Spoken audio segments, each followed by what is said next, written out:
Hai guys, ini Wendy. Hari ini aku akan share ke kalian review aku untuk semester 5 di Aktuaria UGM.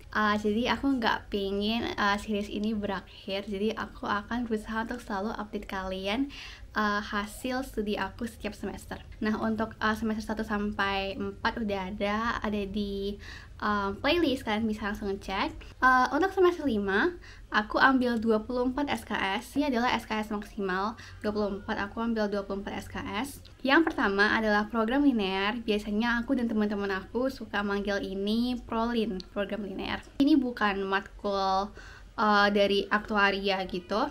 Ini tuh kalau nggak salah matkul matematika atau statistika gitu deh. Menurut aku program linear ini dia mirip-mirip kayak kalkulus tapi yang nggak terlalu sulit gitu loh. Jadi program linear itu kebanyakan kayak ada gambar grafik, terus ada kayak persamaan gitu-gitu, kayak persamaan linear kayak gitulah.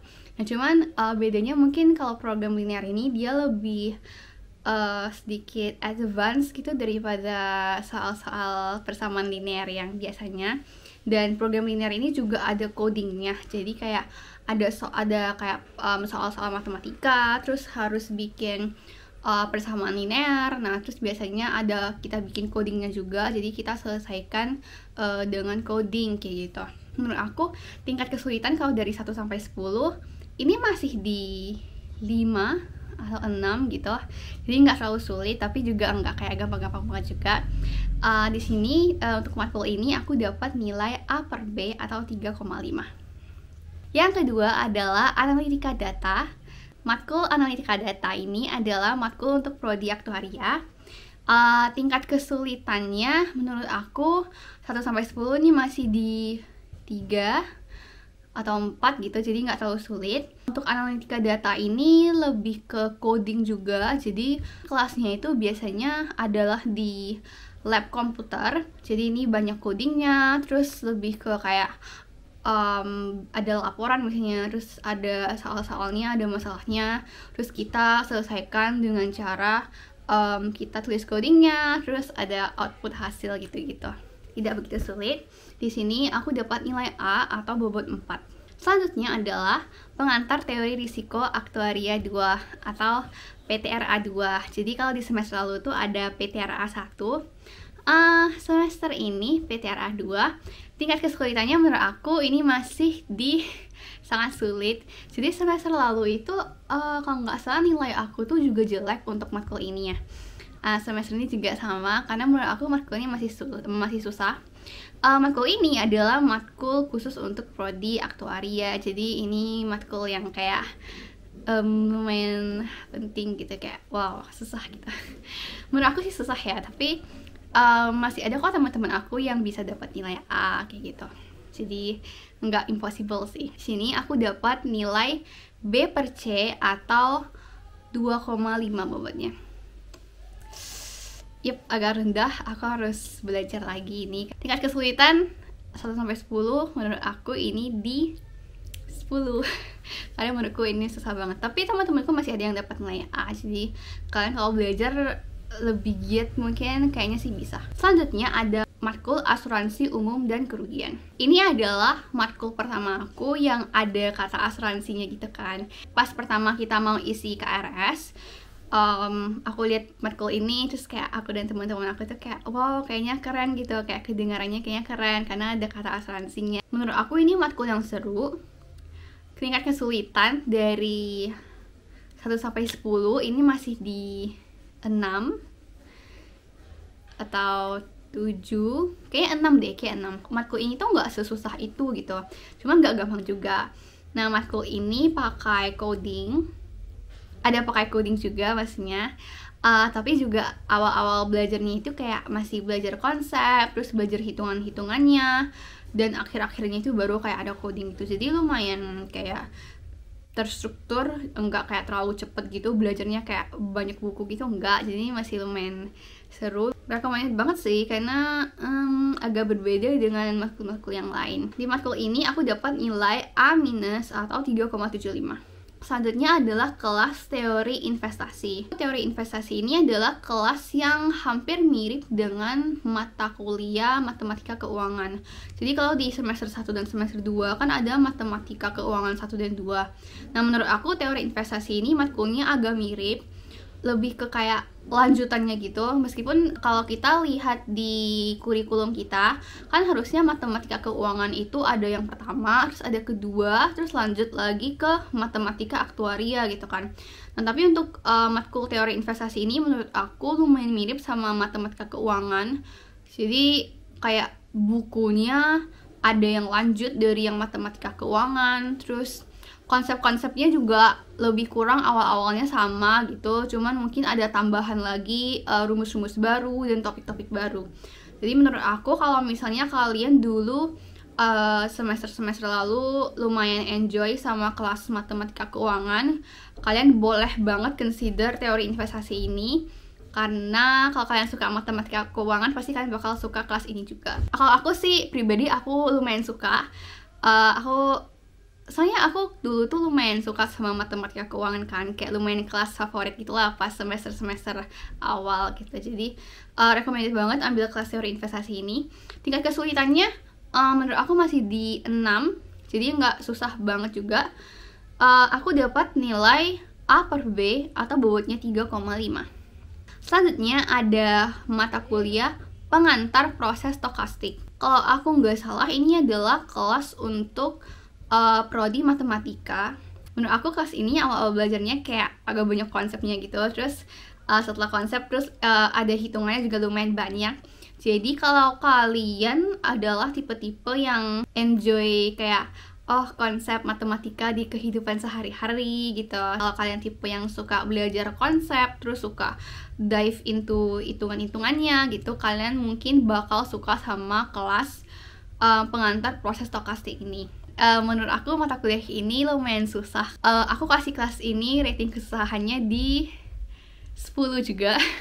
Tapi teman-teman aku banyak yang suka juga gitu, kayak banyak yang tertarik sama konsep-konsep yang kayak gini. Jadi lumayan banyak juga teman-teman aku yang dapat nilai bagus di kelas ini. Jadi kalian gak boleh ambil nilai aku sebagai referensi. Di sini di kelas ini aku dapat nilai B- atau 2,75. Oke, next ada kelas Kapita Selekta Aktuaria A. Ini adalah kelas untuk aktuaria. Kelas ini awal-awalnya itu kayak banyak konsep. Jadi kayak banyak kayak cerita-ceritanya, kayak kita belajar konsep gitu kan. Terus di akhir-akhir juga ada hitungan.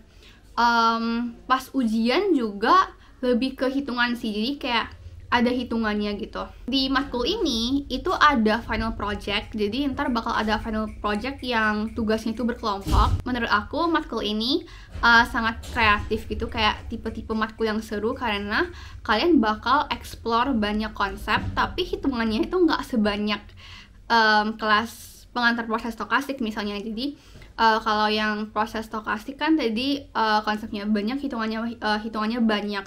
Tapi kalau kelas Kapita Selekta Aktuaria ini konsepnya lumayan banyak, tapi hitungannya itu nggak sebanyak itu gitu. Ini lebih ke kelas yang agak kreatif, yang bakal explore ide-ide, terus bakal kayak ya kamu explore lah ide-idenya, terus kayak menurut kamu gimana, terus pemahaman kamu gimana, implementasi kamu gimana, kayak gitu. Jarang banget ada mata kuliah di aktuaria yang kreatif ini gitu. Jadi menurut aku ini seru banget kan, harus ambil. Di sini aku dapat nilai A atau bobotnya 4. Lalu ke kelas terakhir adalah kelas transformasi digital. Kelas ini adalah kelas yang super terbuka.